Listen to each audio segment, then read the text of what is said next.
en est la dernière preuve. Du fait du fort soutien également des forces armées pour mettre en place ce Conseil national de transition le 5 mai prochain, il est évident que Macron et sa bande vont tout faire pour l'empêcher. On sait que, dans un premier temps déjà, lorsqu'il y a eu cette affaire Skripal a été un mensonge complet de la part des médias français, qui ont fait croire au peuple français qu'un ancien espion russe avait été assassiné par les services russes en Angleterre. Or, c'est complètement faux. C'est une histoire totalement fausse. D'abord, l'agent Skripal n'est pas mort, contrairement à ce que laissent entendre tous les médias français. Ensuite de cela, si l'on veut bien être un tout petit peu raisonnable, imaginons qu'il y ait quoi que ce soit qui se soit réellement passé et que réellement un homme ait été empoisonné. Il est bien évident que, sérieusement, aucun chef d'État sérieux dans aucun pays n'irait immédiatement accuser un autre pays sans la moindre enquête judiciaire, sans la moindre preuve, et en allant même jusqu'à interdire les visas autorisant la famille à rendre visite à la personne soi-disant empoisonnée.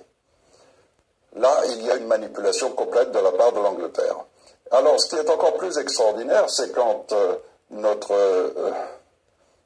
propre pays, et pas en notre nom, mais exclusivement en son nom propre, le Macron qui a usurpé la place et qui est là illégitimement, se permet immédiatement de lancer une déclaration fracassante pour dire qu'il se joint à l'Angleterre pour accuser la Russie. C'est non seulement ridicule, mais en plus ça nous porte préjudice à tous, car nous subissons le ridicule de ce président. Ensuite, on en vient à la deuxième opération qui est destinée à déclencher une guerre, qui est celle de la Syrie. Trump avait annoncé le retrait de la Syrie. Le jour même où doit commencer ce retrait, tout d'un coup, boom médiatique, soi-disant que l'armée syrienne aurait utilisé des armes chimiques contre une petite population à Douma. Ça n'a aucun sens. L'armée syrienne a déjà reconquis pratiquement toute la Syrie, a déjà éradiqué la plupart des terroristes.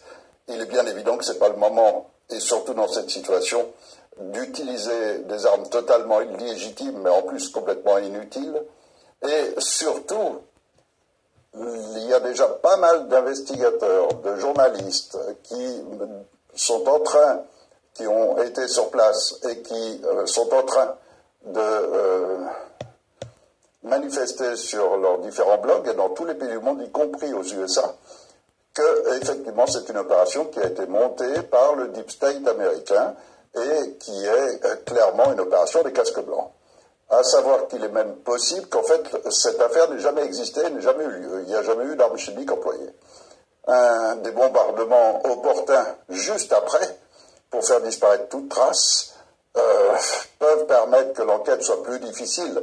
Mais encore une fois, à partir du moment où il se passerait quelque chose comme ça qui soit réel, il est bien évident qu'un chef d'État sérieux ne va pas lancer tout son pays sous une menace de guerre nucléaire alors qu'il n'a aucune preuve, aucune certitude, qu'il n'y a eu aucune enquête de police, qu'il n'y a absolument aucune enquête. S'il y avait quoi que ce soit de sérieux, il y aurait eu un comité international qui fait une enquête et au bout de 2-3 mois du résultat de cette enquête, une décision à l'ONU est prise. Mais ce n'est pas un petit Macron qui est arrivé, on ne sait pas trop comment, à la tête de la France et de manière totalement illégitime puisse se permettre d'engager tout le peuple français dans une aventure complètement folle.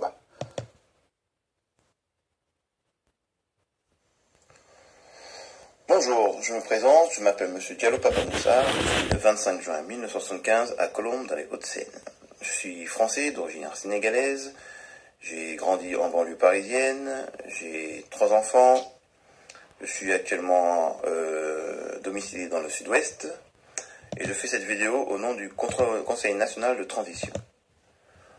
Après le demande de M. Éric Fiorilles, je me permets de faire cette vidéo afin de dénoncer certaines choses ou dénoncer ou informer certaines personnes sur des choses qui sont en train de se tramer en France, dont je pense que certaines sont déjà au courant de ce qui se passe. Voilà. Je me suis engagé en 1995 dans l'armée française, parce qu'il y avait encore à l'époque le service militaire, donc j'ai effectué mon service militaire pendant 2 ans, et suite à ces services militaires, je me suis engagé, et j'ai fait une 20aine d'années au sein de l'armée française. Liberté. Nous sommes dans un pays où la liberté n'a plus aucun sens. Oui, nous travaillons tous afin de payer nos factures, de payer nos impôts, mais plus les années passent et plus les taxes augmentent et les salaires ne suivent pas. Et aujourd'hui, la précarité en France est alarmante. Et nos gouvernements, nos hommes politiques, eux, continuent à s'empiffrer et à engendrer de l'argent sans se préoccuper de ce que la population a besoin. Égalité. L'égalité, j'en parlerai sur un comment dire, sur un ton assez particulier, parce que voilà, je suis, comme j'ai dit, je suis de nationalité sénégalaise, et je trouve inadmissible, je ne comprends pas encore aujourd'hui en 2018 que le franc CFA, la monnaie issue de l'Afrique de l'Ouest, de la grande majorité de l'Afrique de l'Ouest, est fabriquée en France. Et oui. Et aucune banque française n'échange le franc CFA contre l'euro.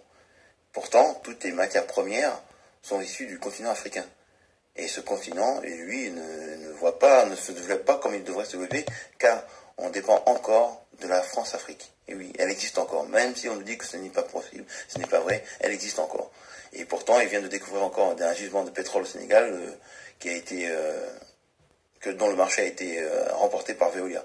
Donc, une fois de plus, les populations africaines, eux, ne vont pas voir cette richesse leur revenir, mais c'est une fois de plus nos politiques, les hommes politiques africains, qui font tous partie de la franc-maçonnerie, il ne faut pas s'en cacher, qui vont encore profiter de cette manne financière.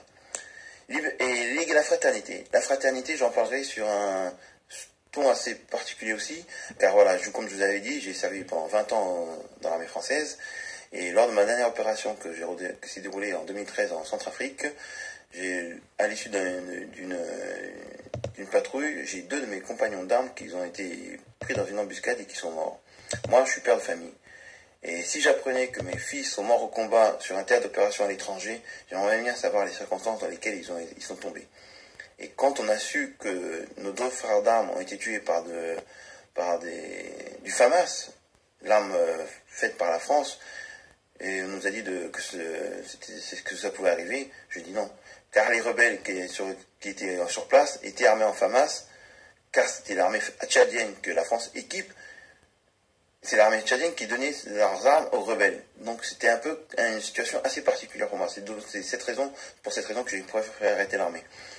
Voilà, et après ça, on m'a dit que j'avais un droit de réserve pendant 5 ans. Mais quand on sait que les droits de l'homme et la Constitution française est complètement bafouée depuis des années, ce droit de réserve, j'en ai rien à foutre. C'est pour ça que je fais cette vidéo, afin de dénoncer tout ce qui se passe actuellement en France.